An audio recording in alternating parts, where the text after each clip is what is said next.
La dernière touche de notre cérémonie est une récompense. La cérémonie de remise du trophée Prix de la femme francophone, dont le critère principal est la contribution au développement des villes en initiant des projets novateurs.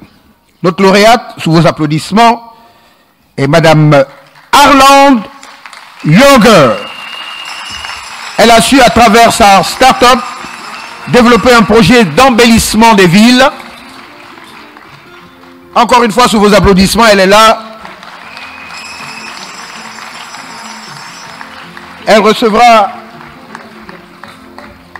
des mains de la présidente de l'AIMF son trophée sous vos applaudissements afin que le sourire se dégage.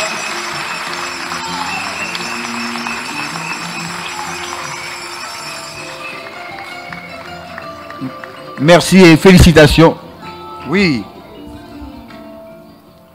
Permettez-moi de dire un mot. Je vais vous donner la parole pour que vous nous expliquiez ce qu'est votre activité qui nous amène à donner ce prix. Je veux remercier là aussi Pierre Baillet et toutes celles et ceux qui ont pensé ce prix de la femme francophone. Cette association est très engagée dans le leadership féminin. Je ne vais pas utiliser le mot leadership parce que ce n'est pas francophone. Donc, pardon pour les Québécois qui sont présents, qui vont me disputer, parce qu'ils sont beaucoup plus regardants que nous. Mais en tous les cas, je crois beaucoup au rôle des femmes dans les pouvoirs locaux, dans les associations, dans les pouvoirs nationaux, partout où elles peuvent faire bouger la société. Et ce prix de la femme francophone vous est remis. Vous allez nous dire...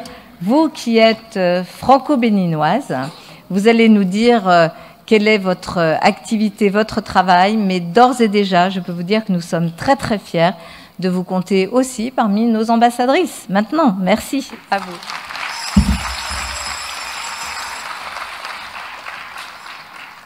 Merci beaucoup, c'est un honneur et j'en mesure le poids. Merci pour cette distinction. Je ne serai pas aussi douée que messieurs les ministres, gouverneur et maire pour l'exercice du protocole et veuillez m'en excuser. Madame la présidente de l'AIMF, maire de Paris, merci. Merci à toute l'équipe de l'AIMF. Vous savez, j'ai 35 ans, je suis encore parmi les jeunes, encore un peu. Mais vous savez, on a un peu, je dirais pas perdu espoir en la politique, mais on a quelques doutes en l'opérationnalité des actions. On se demande, à la fin des discours et des slogans, où commencent les actions. Et j'ai eu la chance, j'ai eu le plaisir, lorsque j'intervenais pour la première fois à l'une des rencontres sur la diaspora, invitée par l'AIMF, de me rendre compte qu'il y a une association. Et le mot association n'est pas réducteur, mais je dirais plus loin, une entité capable de toucher de près les problématiques du terrain. Quand j'étais petite, on me demandait « Qu'est-ce que tu veux être plus tard ?» Et je disais « J'aimerais être présidente du Bénin. » Je salue Monsieur le Président du Bénin en étant ici. En grandissant, j'ai plus du tout voulu être présidente. Et maintenant, si on me demande « Est-ce que le pouvoir t'intéresse ?» Je dirais non, absolument pas, parce que l'opérationnalité me plaît davantage. Mais par contre, je salue le travail des maires. Bien sûr, messieurs les ministres et gouverneurs, je salue votre travail. Je salue aussi les mots qu'ont échangés monsieur le ministre-gouverneur sur « Nous sommes frères ». Et je vais le reprendre si vous le permettez. Chers amis, frères et sœurs, merci pour votre accueil. Akwaba.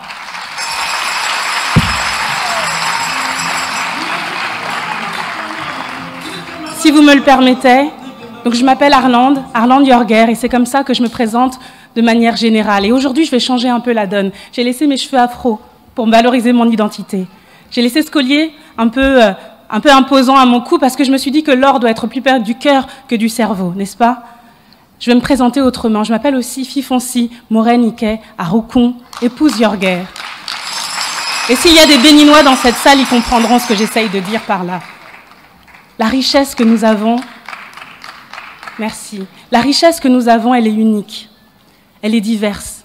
Et c'est la force de cette diversité qui la rend si particulière. De grâce, n'effaçons pas notre identité, notre unicité. Par contre, conjuguons-la avec celle des autres pour faire de ce monde le tableau riche qu'il doit être. Je vous raconte rapidement une petite histoire et je lâcherai le micro. Si j'en dis de trop, vous me stoppez.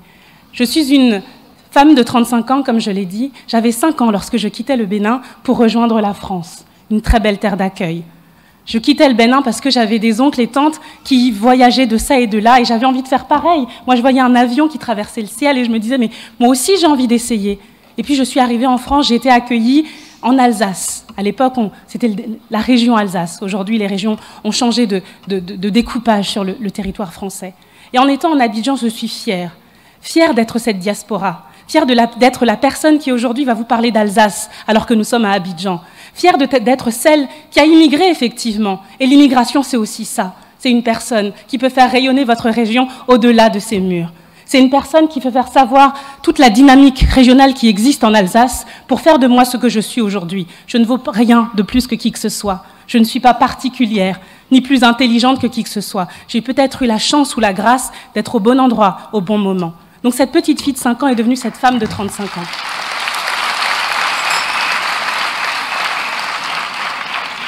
Cette femme bénino-française ou franco-béninoise, peu importe le sens, toujours est-il que cette femme du métissage de plusieurs cultures. Et si en Afrique, il est dit qu'il faut au moins tout un village pour faire un enfant, j'ai la chance d'avoir un village hyper élargi, qui s'en va du sud jusqu'au nord et d'est en ouest. Et c'est ce que vous représentez, chacun ici présent. La jeunesse a besoin de vous. La jeunesse a besoin qu'après les slogans, les actions commencent. La jeunesse a besoin que vous fassiez des décisions, mais pas en les gardant dehors de la porte. Il faut qu'ils soient autour des tables de décision avec vous, avec leur maladresse sans doute, avec certains codes qu'ils n'auront pas, comme moi qui n'ai peut-être pas tous. Mais au-delà des codes, au-delà des protocoles, ce sont les mots qui font changer, ce sont les actions qui suivent qui font la différence. Nous parlons de dérèglement et je suis engagée pour le dérèglement climatique. C'est le métier de mon entreprise.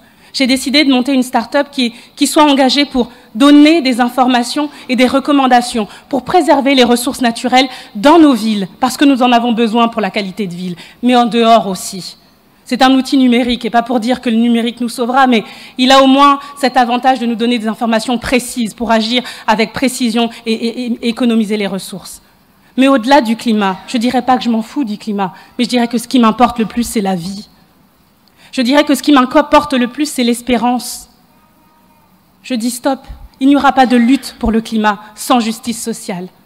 Il n'y aura pas de lutte pour le climat tant que certaines industries se gaveront de centaines et de centaines de milliards de chiffres d'affaires chaque année, alors que les femmes en bout de chaîne de valeur ne sont payées que des centimes de l'heure. Il n'y aura pas. Oui, le timing me retient. En tout cas, merci. Merci pour votre accueil, merci pour vos mots.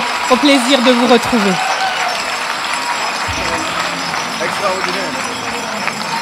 On va l'ovationner.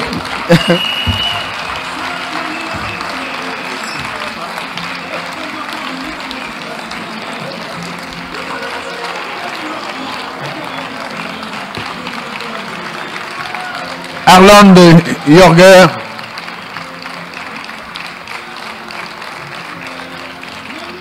Recevant le prix de la femme francophone. Sous vos applaudissements encore une fois.